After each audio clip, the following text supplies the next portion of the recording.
The sky shimmered in hues of crimson and gold as the transport vessel descended, its metallic surface gleaming under the unfamiliar light of a distant sun. Two figures stood within the confined cabin, the hum of the engines a dull roar beneath their feet. They were silent, their faces betraying little emotion, though their fates had been sealed by a sentence neither had foreseen. Exile. The alien empire they had served without question had cast them away, not for treason or failure, but for the crime of being inconvenient. A political game had unfolded beyond their reach, and they had become its pawns, discarded to a planet the Empire deemed insignificant. Earth. Their forms were humanoid, but unmistakably alien. Silvery skin glowed faintly under the vessel's artificial light, and their eyes, wide and luminous, shimmered like polished gems, one with the violet hue of a dying star, the other a deep, serene blue. Their beauty was otherworldly, ethereal, yet cold in its perfection. "We will survive," one said at last, her voice smooth and low, resonating like the wind through hollow stone. The other merely nodded, her gaze fixed on the rapidly approaching surface below. When they stepped from the vessel, the planet's scents rushed to meet them, earthy, rich, and unfamiliar. The sky stretched endlessly above them, vast and wild in a way the perfectly controlled environments of the Empire never had been. For a moment neither spoke. The weight of their punishment settled fully upon them. Their mission, if it could be called that, was to live among humans. Not as conquerors or saviors, but as a test of endurance. They were to endure the banishment in silence, and without interference from their kind. No rescue would come, and no one would know if they failed. They wandered until they reached the edge of a human settlement, a small town nestled among rolling hills. The architecture was quaint, primitive by imperial standards, and the streets were lined with homes made of wood and stone. The townsfolk regarded the strangers with curiosity, but not fear. Humans were adaptable, it seemed, and open to the unusual. They took refuge in an abandoned cottage at the town's outskirts. Its walls were crumbling, and its roof leaked, but it was shelter. The blue-eyed one found the place strangely comforting, the imperfections of the structure offering a warmth she had never known. Days turned into weeks. They learned the rhythms of human life, observing from the shadows at first, then slowly stepping into the light. The town welcomed them in cautious curiosity, but the two women never shared the truth of their origins. Instead, they worked quietly, helping where they could, mending fences, tending gardens, offering their advanced knowledge in subtle ways. It was during these days that the first stirrings of something unexpected took root. One evening, as twilight painted the sky in soft purples and deep blues, a human man approached their cottage. He was tall, with hair the color of autumn leaves and eyes that sparkled with kindness. He brought them food, a gesture of goodwill, and introduced himself with a smile that was both shy and genuine. The violet-eyed one, ever wary, regarded him with suspicion. But the blue-eyed one felt her heart stir for the first time in a way that defied her understanding.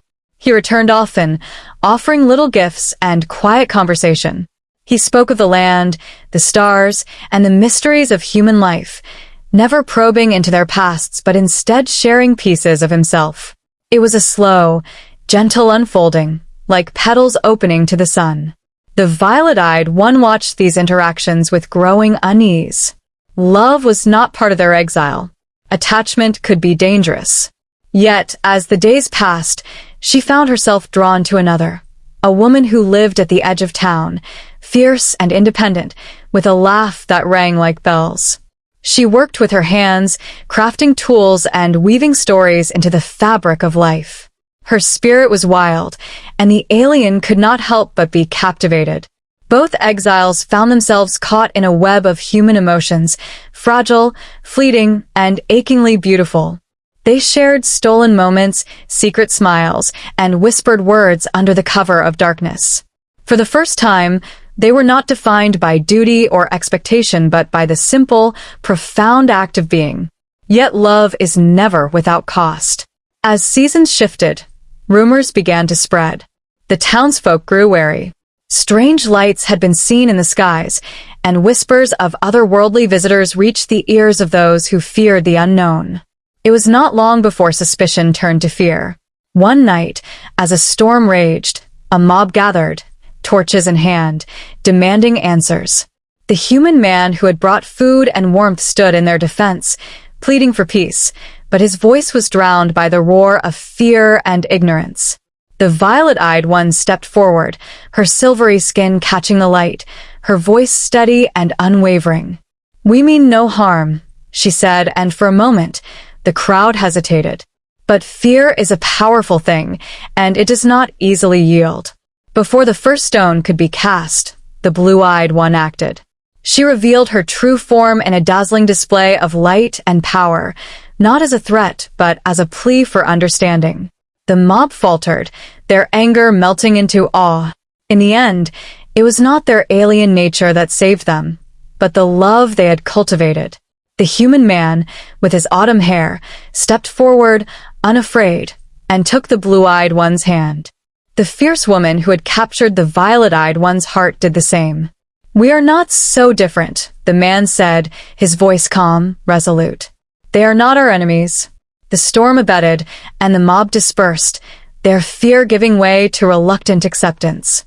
In the days that followed, the two exiles were no longer outsiders, but part of the community.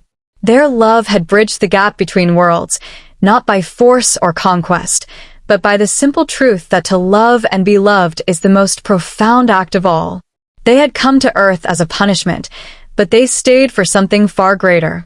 And for the first time in their long lives, they were truly home. The seasons passed in quiet harmony, the memory of that stormy night fading like a distant dream. The alien women, once exiles, now embraced, found themselves woven into the fabric of the town's life. The blue-eyed one, who had once viewed this planet as a prison, now tended the village's gardens, teaching the humans subtle ways to enrich the soil and coax greater yields from the land. The human man worked by her side, his hands rough from labor, his heart ever gentle. Together, they cultivated not just crops, but a life built on mutual respect and tenderness. The violet-eyed one, always the more cautious, found herself drawn deeper into the rhythms of human life through the fierce craftswoman she had come to love. She marveled at the woman's ability to shape wood and metal, to take raw, formless materials and transform them into tools and art. Their bond was a quiet thing, unspoken but ever-present, a constant pulse beneath the surface of daily life. Yet, the universe is never content to let peace linger unchallenged. One crisp autumn evening, as the town gathered for a harvest celebration, the sky above them fractured with light. A rift tore open, and from its depths emerged an imperial vessel, sleek and ominous, its hull gleaming like obsidian. The joyous sounds of laughter and music faltered, replaced by the low hum of fear. The two women exchanged a glance. They knew this was inevitable. The Empire had come, perhaps to retrieve them, perhaps to punish the humans for harboring them. Either way, they could not allow harm to come to the people who had given them a home. They stepped forward, hands entwined, the crowd parting to let them pass. The man and the craftswoman followed, their faces pale but determined. As they approached the ship, the air around it shimmered, and from within emerged a delegation of imperial figures, draped in the cold elegance of their station. Their leader stood at the forefront, tall and imposing, his gaze cold as the void. "You are exiled," he said, his voice sharp as a blade. "Yet you have interfered with this world. You have broken the terms of your punishment." The blue-eyed one spoke first, her voice steady. "We interfered only by living. We have harmed no one." The leader's gaze swept over the humans standing behind them, fear and defiance mingling in their eyes. "Your presence has altered the course of this society. That is harm enough." The violet-eyed one stepped forward, her voice like steel. "If you wish to punish someone, punish us. Leave these people in peace." There was a long silence, the air heavy with tension. The leader studied them, his expression unreadable, before he said, "The Empire does not forgive easily." And then something unexpected happened. The man with the autumn hair, the craftswoman with her fierce eyes, and the entire village stepped forward as one. Together, they formed a barrier of bodies and will, standing between the alien women and the Empire's might. "They are one of us," the man said. "If you take them, you take us all." For the first time, the leader faltered. He had expected fear, submission, but not this. The Empire was powerful, but even it could not contend with the strength of a unified heart. Without another word, the Imperial delegation turned and returned to their ship. The vessel ascended, its engines roaring, and within moments, it was gone, leaving only silence in its wake. The blue-eyed one turned to the man, tears glistening in her luminous eyes. "Why?" she whispered. "Why would you risk everything?" He smiled, his hand finding hers. "Because love is worth the risk." The violet-eyed one looked to her craftswoman, who simply shrugged. "You're not getting rid of me that easily." Life returned to its quiet rhythm, though now it carried the weight of a hard-won peace. The Empire did not return, and the alien women continued to live among the humans, no longer exiles, but family. Their punishment had become their salvation, and in the heart of a small, unremarkable town on a distant planet, they had found the most extraordinary thing of all, a home where love could flourish, unbound by the stars. As the years passed, the once estranged alien women became as integral to the town as its ancient trees and well-worn paths. Their presence no longer inspired curiosity or fear, but warmth and belonging. They learned the names of every child born after their arrival, tended to the ill with knowledge far beyond human medicine, and celebrated the seasons alongside their human family. The blue-eyed one found a peace she had never known before, a joy in the simplicity of life. She and the man she loved built a modest home near the old cottage, a place where wildflowers grew untamed and laughter echoed through the hills. Together, they raised a garden that fed the town through harsh winters and long summers. She never tired of the way his hands, rough from work, felt against her smooth skin, nor the way his voice softened when he spoke to her as though she were the most delicate thing in the universe. The violet-eyed one, ever vigilant, allowed herself to relax in the presence of her fierce craftswoman.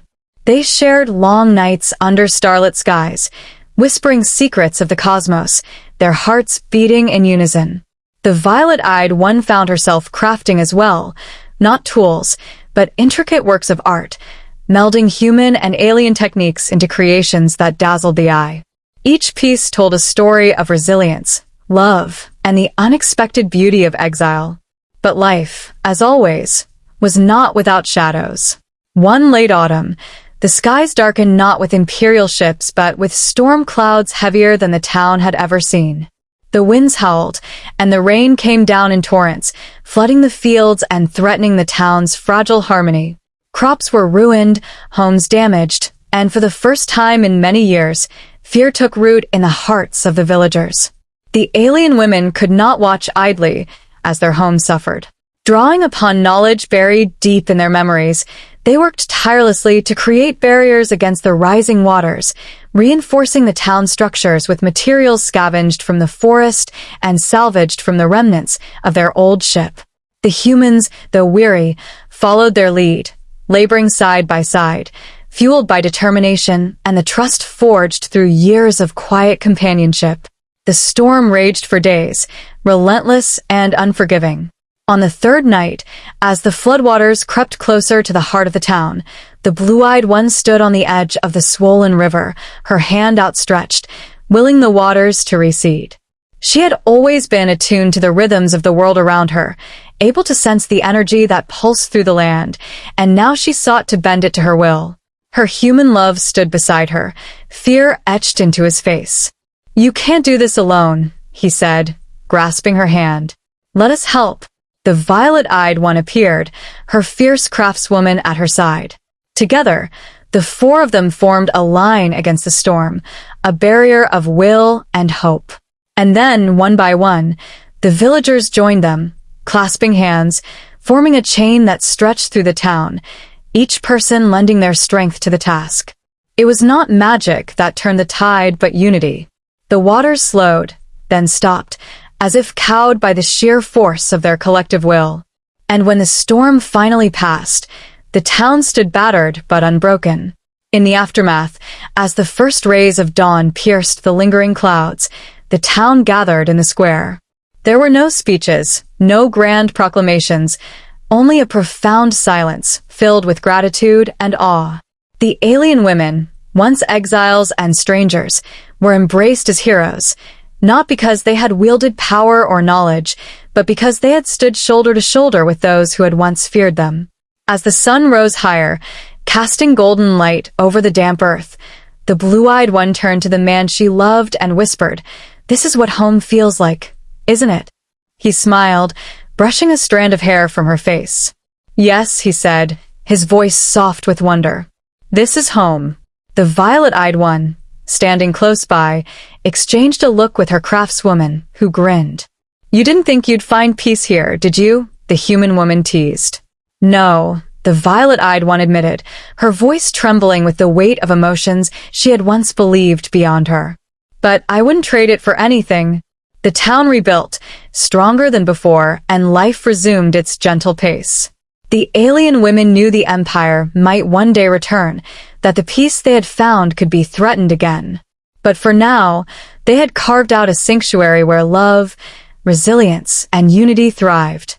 And so, under the vast and endless sky of a planet they had once feared would be their prison, they found not just a place to live, but a place where they were truly free. As time flowed on, the alien women continued to weave themselves deeper into the tapestry of the town's life. The children who had once peered at them from behind their parents' legs grew older, and the town's youngest generation no longer saw them as outsiders, but as an integral part of their world, guardians, teachers, and friends. The blue-eyed one often walked through the fields with the children, teaching them to listen to the earth, to feel the pulse of life beneath their feet. She taught them how to read the sky, to know when the rains would come or when frost would threaten the crops. The man she loved watched her with quiet pride, seeing how her presence had become essential to the town's future, a steady, nurturing force. The violet-eyed one, meanwhile, became a mentor to those who sought the forge. She taught not just the craft of metal and wood, but the art of patience and precision. Her human partner, ever the spirited craftswoman, often laughed as they worked, her voice ringing through the workshop like music. Together, they forged tools but also bonds, strong and enduring like the steel they shaped. Yet beneath the peaceful rhythms of daily life, the two women sensed a change. The air itself seemed heavier, the stars brighter, as though the universe was holding its breath. One evening, as the sun dipped below the horizon and the sky blazed with fiery colors, the violet-eyed one stood on the hill overlooking the town. Her partner approached, sensing the unease. "You feel it, don't you?" the human woman asked, her voice soft, knowing. The violet-eyed one nodded. "Something is coming." Her partner leaned against her, their shoulders touching. "Whatever it is, we'll face it together." Weeks later, the skies split open again. This time, the ship that descended was different, smaller, less imposing. Its lines were sleek, but it bore no weaponry, no signs of aggression. The townsfolk gathered at the edge of the fields, wary but not afraid. They had faced worse. The two alien women stood at the forefront, their human partners beside them, their expressions calm but guarded. From the ship emerged a single figure, cloaked in silver robes that shimmered like liquid light. Their face was obscured, but their posture was non-threatening. When they spoke, their voice was soft, almost reverent. "I am an envoy," the figure said, bowing low. "I come not to punish, but to deliver a message." The blue-eyed one stepped forward. "Speak, then." The envoy raised their head, and their voice trembled with something that could have been awe or regret. "You were sent here as punishment, but your exile has become legend.